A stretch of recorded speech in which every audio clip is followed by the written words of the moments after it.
சொல்றாரு, பரிசுத்தரோட அறிவு எனக்கு இல்ல. Very good. அப்ப இவன் பண்ண ஜெபம் பரிசுத்தரோட அறிவு, இது மனித அறிவு. கரங்களை தட்டி கர்த்தருக்கு நன்றி சொல்லுவோம்.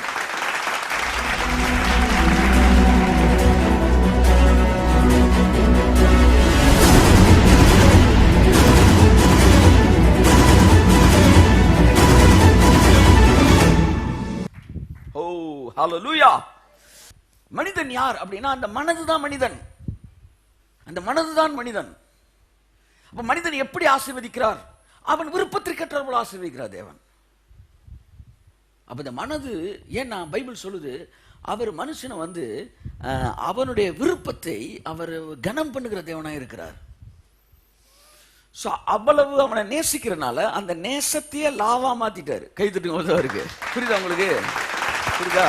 அந்த அன்புல வந்து என்ன சொல்றாருன்னா, அவன் மனசு எதை விரும்ப நான் தரேன்டா அப்படின்ற சொல்லும்போது அப்ப அதவே லாவாயிருச்சு.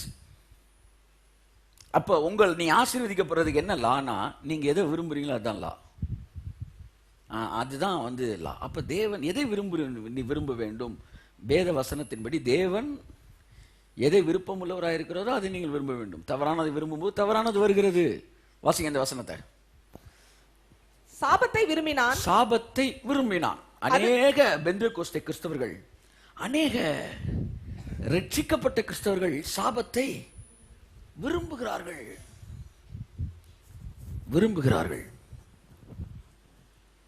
அநேக ரட்சிக்கப்பட்ட கிறிஸ்தவர்கள் ஆசீர்வாதத்தை விரும்பாமல் போகிறார்கள். அப்படிலாம் இருக்காங்களா சார்? இருக்காங்க சார். ஆசீர்வாதத்தை விரும்ப மாட்டாங்க, சாபத்தை விரும்பினான்னு நீங்க சொல்றீங்க, ஆசீர்வாதத்தை விரும்பாம போவாங்களோ? எஸ். எத்தனையோ பேர் இந்த நீதிமொழிகள் 31 அதிகாரத்துல அவன் சொல்றான், எனக்கு ஆசீர்வாதத்தையும் என்ன ஜெபம் பண்றாங்க, அந்த ஜெபத்தை எடுத்து பண்ணிட்டு இருக்கிறாங்க.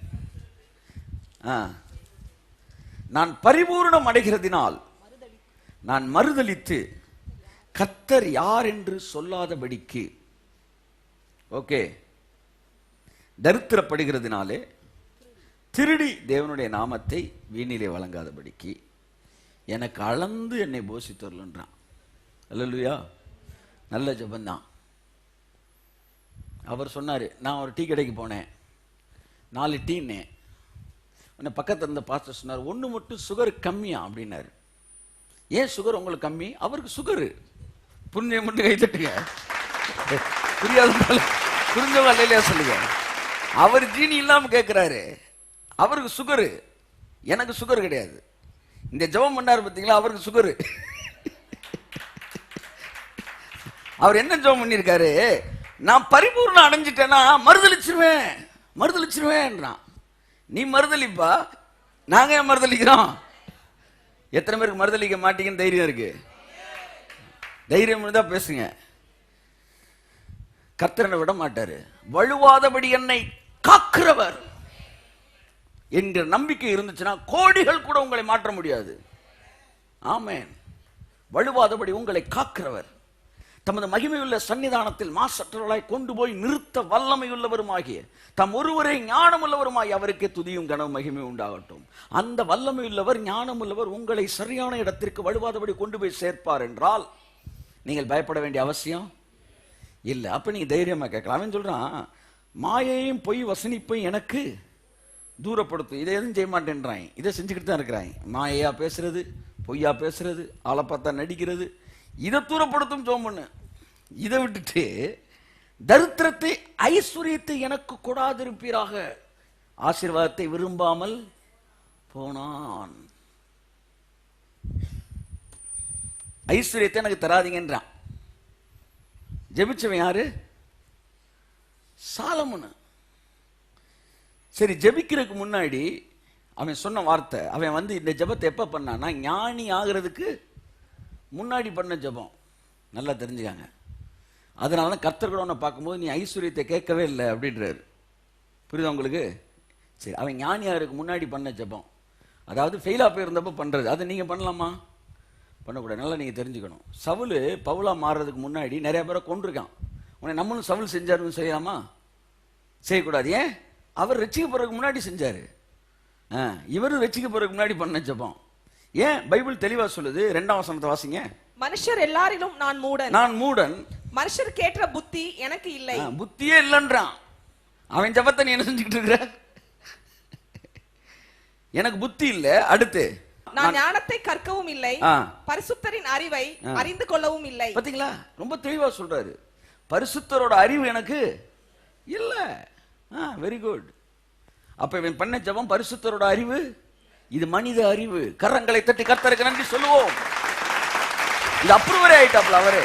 நாங்க தான் சார் 4 பேரை குத்துனோம், அவரே அப்ரூவர் ஆயிட்டாரு. இது பரிசுத்தரின் அறிவு இல்ல, இது மனிதனுடைய அறிவு. தரித்திரத்துல இருந்தா தாழ்மை, ஏழ்மையா இருந்தா தாழ்மை வரும். யார் சொன்னது? ஊர்ல கொல்ல பேர் பெருமையா இருக்கிறவங்களும் பணம் இல்லாமல் பெருமையா இருக்கிறாங்க. பெருமைக்கு பணம் சம்மந்தம் கிடையாது.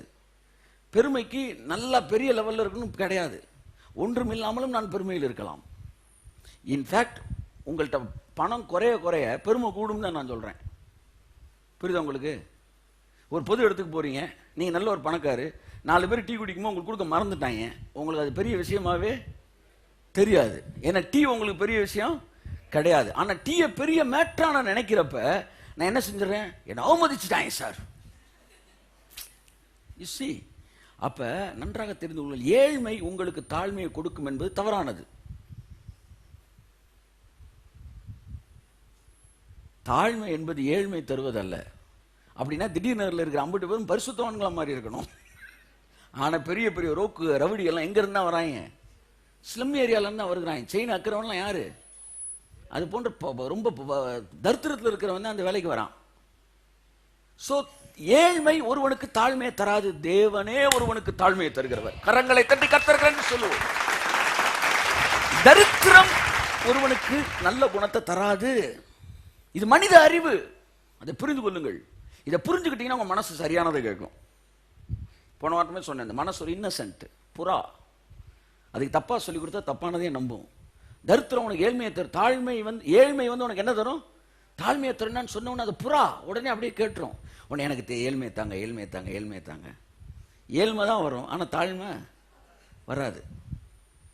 ஏனென்றால் நல்ல குணங்கள் தேவனால் வருவது. எத்தனை பேர் விசுவாசிக்கிறீங்க? தேவனால் வருவது. அதனால நீங்க யாரும் ஏழ்மை என்ன செய்யாதீங்க, கேட்காதீங்க.